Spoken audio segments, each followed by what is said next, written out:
କଥା କହୁଛ ଆଜି ଆମ ଗାଁ ସୁନା କନ୍ୟାରେ ବାହାଘର ଆମେ ପୁଣି ଆସିବୁନି ଗାଁ ଯାକ ଲୋକ କହୁଛନ୍ତି ସବୁ ସୁନା କନ୍ୟାରେ ବାହାଘର ଆଉ ଆମେ ନ ଆସିଲେ ତମେ ଖରାପ ହବନି ଦିଦି। ହଁ ଦିଦି ତୁମେ ବୁଝିନ ଆଜି ପରା ଆମ ସୁନା କନ୍ୟାର ବାହାଘର। କେମିତି ଆମେ ଆସି ନଥାନ୍ତୁ କହିଲ ବୁଝିଲ ଦିଦି ତୁମେ ନା ଆଜି ଏ ସୁନା କନ୍ୟା ବେଶରେ ବହୁତ ସୁନ୍ଦର ସତ କହୁଛୁ କପି? ହେଇଟି ଦିଦି ଆମେ ତମ ପାଇଁ ନା ଏ ଗିଫ୍ଟ ନେଇ ଆସିଛୁ ଦିଦି। ନିଅ ଦିଦି ଗିଫ୍ଟ ଟିକେ ନିଅ।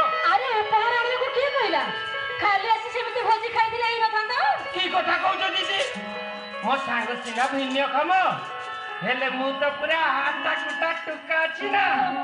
ସରକାର ଯୋଉ ଗାଡି ଦେଇଥିଲେ 3 ଚକିଆ ସେ 3 ଚକିଆ ଗାଡିରେ ବୁଲି ଆମେ ଚାରିଆଡେ ବେପାର କରି ଆମେ ତମ ପାଇଁ ଏ ଗିଫ୍ଟ ନେଇ ଆସିଛୁ ଆଉ ତମେ ନ ନେଲେ ଆମ ମନ ଖରାପ ହବନି। ହଉ ହେଲା ତମେ 2 ଜଣ ଟିକେ ଏଇଠି ଅପେକ୍ଷା କର ମୁଁ ଟିକେ ଭିତରୁ ଆସିଛି। ଏଇଠି ଅପେକ୍ଷା କରତେ କୁଆଡେ ଯିବନି? ଦିଦି ଏ ଗିଫ୍ଟ ହଉ ହେଲା ଦେ। ତମେ ତ ଜାଣ ଦିଦି ଏ ଦୁନିଆରେ ମୋର କେହି ନାହାନ୍ତି ଆଉ ଇଏ ଦଣ୍ଡଟାର ଆଇକି ବି କେହି ନାହିଁ।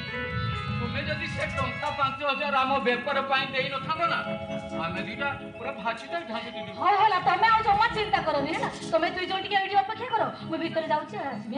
ଏଇଠି ଅପେକ୍ଷା ତ କୁଆଡେ ଯିବନି।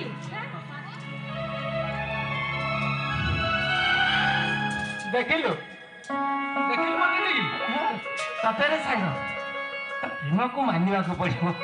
ତ ପ୍ରେମରେ ଯେ ଏତେ ପାୱାର ନାହିଁ ରେ ସାଙ୍ଗ ଚାନ୍ଦକୁ ହାତ ବଢେଇ ପାରିବି ଦିଦି ମତେ ଦେଇପାରିବେନି ସେ କଥା ମତେ ତ କହଲା ବୁଝିଲୁ। ଦିଦି ଆମର ବହୁତ ଭଲ। ଏ ଗୋପୀ ମୁଁ ତ ପାଇଁ ଆଶା କରି ଜାଣିଛି ନେ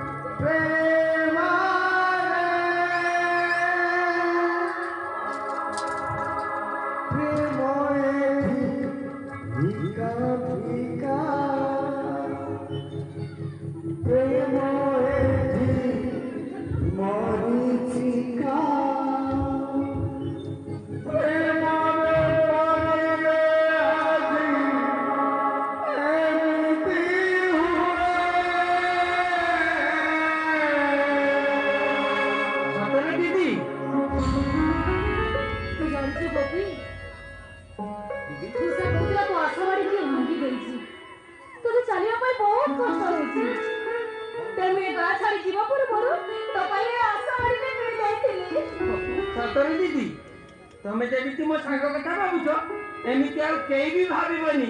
ଦୁନିଆରେ ଏମିତି କେହି ନାହିଁ ମୋ ସାଙ୍ଗ କଥା ଚିନ୍ତା କରିବ। ହଉ ହେଲା ତମେ 2 ଜଣ ଯାଇ ମୋ ଶାଶୁଘରେ ନିହାତି ପହଞ୍ଚିବ ହେଲା। ଶୁଣ ଆଗ ଖାଇବ ବାହାଘର ସରିଲା ପରେ ତୁମେ ଏଠୁ ଯିବ। ସେମିତି ଜମା ଯିବନି ହେଲା। ବାହାଘର ସରିଲା ପରେ ଏଠି ଯିବ। ମୁଁ ଆସିଛି ମଟନ ହଁ ତୋ ପାଇଁ ସବୁ କିଛି ହେଇଛି। ଗପିକୁ ଜମା ଛାଡ଼ିବୁନି ନା। ଆଗ ଖାଇବ ବାହାଘର ସରିଲା ପରେ ତୁମେ ଏଠୁ ଯିବ। ସେମିତି ଜମା ଯିବନି।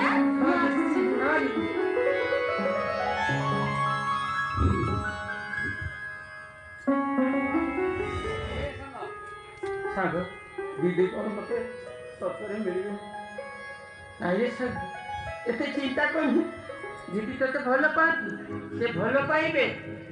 ଏବେ ଜନ୍ମରେ ନହେଲେ ବି ଆଗ ଜନ୍ମକୁ ସିଏ ଭଲ ପାଇବେ ତତେ ସାଙ୍ଗ। ଆରେ ସାଙ୍ଗ ଯା ସାଙ୍ଗ ଖାଇକି ଯିବା ସାଙ୍ଗ।